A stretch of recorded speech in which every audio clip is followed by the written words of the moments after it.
30 millions de dollars et une équipe d'experts sont en route. Nous allons au cœur de la dévastation avec notre envoyé spécial.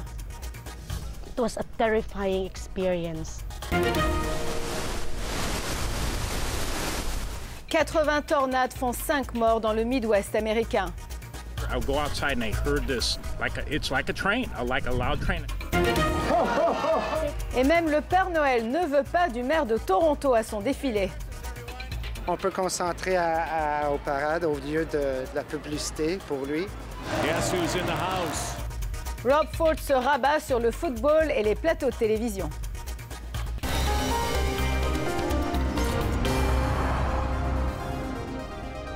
Bonsoir. Élan de générosité des Canadiens qui ont été touchés par la détresse des sinistrés aux Philippines. 15 millions de dollars ont déjà été amassés, une somme qu'Ottawa compte doubler pour un grand total de 30 millions de dollars en aide d'urgence. Une solidarité qui a ému les Philippins d'ici. Ils étaient nombreux à se recueillir dans les églises en ce dimanche. Alors Michel, l'aide du Canada n'est pas que monétaire. Une équipe très spécialisée a été dépêchée sur place. Absolument, Azeb. Cette équipe se nomme la DART. C'est un groupe de 200 médecins, ingénieurs et soldats qui se spécialisent dans ces zones sinistrées-là. La dernière fois, c'était pour le grand tremblement de terre d'Haïti. Cette fois-ci, ils se rendent dans les Philippines et le nom de l'opération se nomme Opération Renaissance. Une célébration chargée d'émotions à l'église Saint-Kevin dans l'arrondissement Côte-des-Neiges à Montréal. Cette communauté philippine se recueille 10 jours après Haiyan, le typhon dévastateur. Une diaspora durement éprouvée par le drame, dont Maria, qui est arrivée au Québec il y a un mois seulement. Sa fille et sa famille sont toujours vivants. Ma famille est saine et sauve, même si la maison a été détruite, affirme-t-elle. L'aide internationale a tardé à arriver. Mais bonne nouvelle, les ONG canadiennes, dont la Croix-Rouge, ont amassé 15 millions de dollars. Ottawa ajoutera le même montant. C'est sûr que c'est une bonne nouvelle, c'est un bon départ. Mais j'espère juste que la communauté va encore donner pour que les Philippines puissent se rétablir. On voudrait assurer que l'argent et tous les aides qu'on va envoyer là-bas vont arriver aux victimes. Parce qu'à cause de corruption, de la politique là-bas.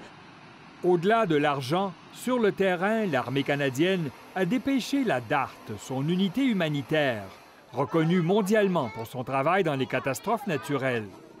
Avec son unité de filtration d'eau portatif, la DART pourra produire sous peu 200 000 litres d'eau potable par jour. Un avion Globemaster est également parti avec à son bord 2 hélicoptères qui permettront aux équipes de se rendre dans les zones difficiles et isolées de ce terrible sinistre. Michel Rochon, Radio-Canada, Montréal. D'ailleurs, cette aide canadienne sera plus que bienvenue sur le terrain car les besoins sont immenses. C'est particulièrement le cas à Tacloban, la ville la plus dévastée par le typhon. Notre envoyé spécial a pu s'y rendre. Alors Sophie, cette ville et sa population se retrouvent vraiment au cœur de la dévastation. Absolument. Vous savez, Azeb, on a beau se préparer au pire, ça n'empêche pas d'avoir un choc quand on se retrouve face au pire. On a beau avoir couvert d'autres catastrophes naturelles comme le tsunami, on ne s'habitue pas d'abord à cette épouvantable odeur de mort qui se dégage des corps qui sont encore sous les débris, mais surtout, on ne s'habitue pas à l'immense détresse des survivants. Les habitants de Leyte regardent le soleil se lever sur leur île meurtrie. On découvre d'abord de magnifiques paysages qui se transforment tranquillement en décors de fin du monde. Voici la rue où habite Tia Tikoy. L'enseignante fait des cauchemars depuis le typhon, hantée par les cris de ses voisins, emportée par la vague qui a rasé le quartier. The shouting and the howling and the crying, it was a terrifying experience. Le voisin de Tia a perdu 5 membres de sa famille, dont sa mère et son fils, Axe, qui venait d'avoir 7 ans. I feel so bad. But I feel some kind of relief that I was able to find him. Alan cherche son fils dans les décombres depuis le typhon. Il l'a enfin trouvé dimanche matin, 10 jours plus tard. Il l'a emballé et posé sur cette table en attendant de pouvoir l'enterrer dignement. You smile? Yeah. He was a happy kid. He was a happy kid, playful.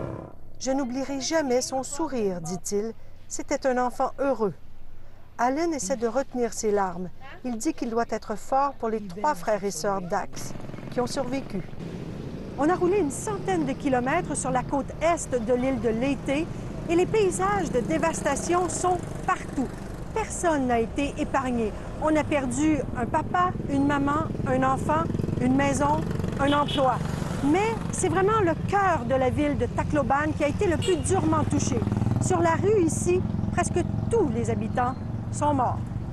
Sophie Langlois, Radio-Canada, à Tacloban.